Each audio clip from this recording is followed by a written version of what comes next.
2026년 1월 27일 화요일 마태복음 7장 1절에서부터 12절 말씀 하나님을 향한 성도의 신앙이란 제목으로 주의 말씀 전하겠습니다. 살아가다 보면은 인간관계만큼 어려운 것은 없습니다. 특별히 그리스도인으로서 세상을 살아가다 보면은 어떤 원칙을 가지고 다른 사람들을 대해야 할지 혼란스러울 때가 많습니다. 주님은 오늘 인간관계 속에서 제자들을 향해서 남을 비판하지 말라라고 말씀합니다. 1절과 2절 말씀, 비판을 받지 아니하려거든 비판하지 말라. 너희가 비판하는 그 비판으로 너희가 비판을 받을 것이요 너희가 헤아리는 그 헤아림으로 너희가 헤아림을 받을 것이니라.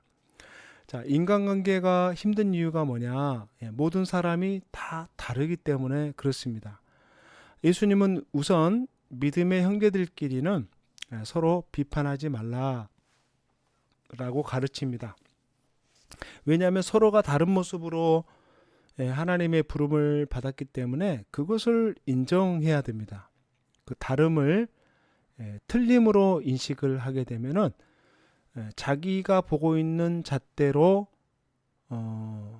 그 기준을 가지고 남을 판단할 수 있기 때문에 그렇습니다. 3절과 4절 어찌하여 형제의 눈 속에 있는 티는 보고 내 눈 속에 있는 들보는 깨닫지 못하느냐. 보라, 내 눈 속에 들보가 있는데 어찌하여 형제에게 말하기를 나로 내 눈 속에 있는 티를 빼게 하라 하겠느냐. 형제의 눈에 있는 티는 보면서 자기 눈에 있는 들보는 보지 못한다. 이것이 바로 비판한 사람들의 오류다. 이게 자기 눈에 있는 들보, 이것을 먼저 빼내지 않고는 형제의 눈에 있는 잘못된 기준을 빼낼 수 없다. 굉장한 가르침이죠. 그 예수님이 또 가르친 내용 중에 하나가 뭐냐면은 뿌린 대로 거둔다. 우리가 남을 비판하지 말아야 될 이유가 뭐냐? 그대로 우리가 돌려받기 때문이다. 이러한 이 말씀의 가르침. 6절 말씀, 거룩한 것을 개에게 주지 말며 너희 진주를 돼지 앞에 던지지 말라. 그들이 그것을 발로 밟고 돌이켜 너희를 찢어 상하게 할까 염려하라.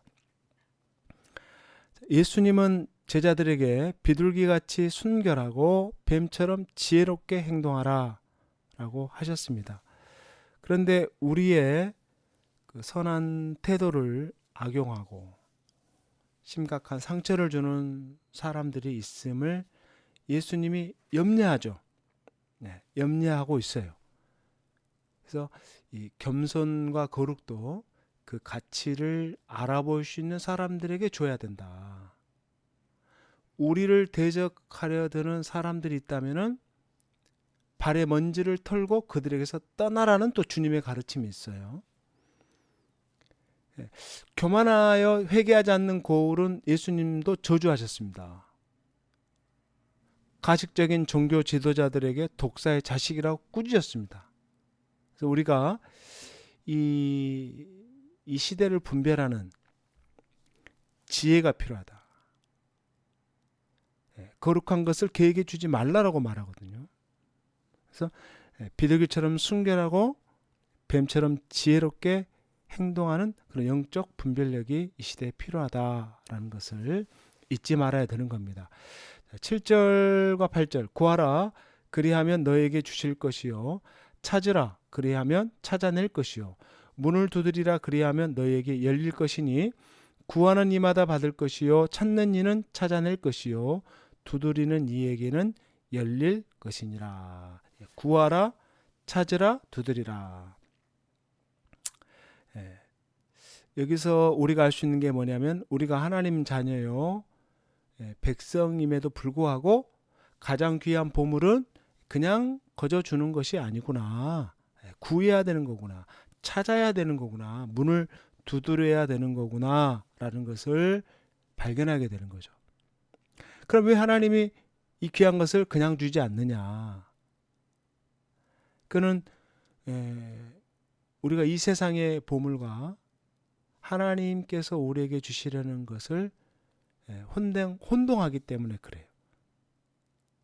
그럼 이 세상 사람들이 보배라고 생각하는 게 뭡니까? 그건 다 이 세상의 것들이잖아요. 세상의 북이나 영화나 물질이나 이런 것이 보물로 생각하지만은 하나님 보실 때 진정한 보물은 그런 것들이 아니거든요. 그래서 구하고 찾고 두드리는 것, 이 세상에 있는 좋은 것을 위해서 그렇게 하라는 것이 아니고 가장 좋은 것을 구해라. 가장 좋은 게 뭐냐?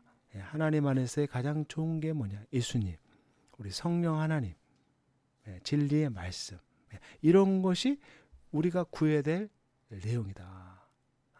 하나님을 아는 어떤 지식을 얻는 것이 이게 얼마나 귀한 보배인가. 이 부분에 대해서 우리가 이 세상적인 어떤 가치관이 아니라 하나님 나라에서 가장 귀한 게 무엇인가. 그래서 그것을 우리가 진실로 구하는 그런 영적인 그런 안목이 있어야 될 줄 믿습니다. 요한복음 17장 3절에는 영생은 곧 유일하신 참 하나님과 그가 보내신 자 예수 그리스도를 아는 것이다. 이렇게 말합니다. 우리가 어떻게 영생을 얻을 수 있는가? 우리가 어떻게 해야 구원을 받을 수 있는가? 이것보다 더 중요한 게 어디 있겠습니까? 그래서 하나님을 아는 것 자체가 축복이고 은혜고 하나님의 귀한 선물이구나 라는 것을 우리는 깨닫게 되죠. 그러면 그 하나님을 어디서 만나요? 어디서 만납니까? 성경을 통해 만나는 거예요. 진리이신 성경 안에서 하나님을 만나고 성령님을 만나고 예수님을 만나고 우리가 어떻게 사는 것이 참 지혜인지를 깨닫고 발견하게 되는 거죠. 하나님 말씀을 가까이 하면서 진리신 하나님을 만나는 것, 이것이 얼마나 귀한 일인가. 이 부분을 우리가 다시 한번 또 되새기면서 하나님의 뜻을 구하고 하나님의 뜻을 바라고 찾는다면은 하나님께서 세상에서 가장 귀한 진리를 또 세상에서 가장 귀한 성령님을 오늘 우리에게 보내주시고 깨닫게 해 주실 줄 믿습니다. 그러므로 우리는 하나님이 원하시는 모습, 하나님이 바라는 모습으로 우리가 살아가야 될 줄 믿습니다. 오늘도 담대한 믿음 가지고 하나님을 더 알아가고 주님 원하시는 삶의 지혜를 가지고 이 땅을 살아가는 저와 여러분 될 수 있기를 주님의 이름으로 축원합니다. 아멘. 하나님 아버지 고맙고 감사합니다. 우리의 삶이 정말 하나님이 기뻐 받으시는 그런 의의 도구로 하나님 앞에 사용되기를 원하고 우리의 믿음이 더 성장하고 우리의 신앙이 더 자라가고 우리가 더 하나님께 영광 돌릴 수 있도록 우리의 삶을 귀하게 사용하여 주시옵소서. 구하고 찾고 두드릴 때에 이 세상이 줄 수 없는 진정한 보배이신 성령님을 새롭게 만나는 진리이신 예수님을 대면하는 그러한 축복을 덧입혀 주시옵소서. 좋으신 예수님의 이름으로 간절히 기도하옵나이다. 아멘.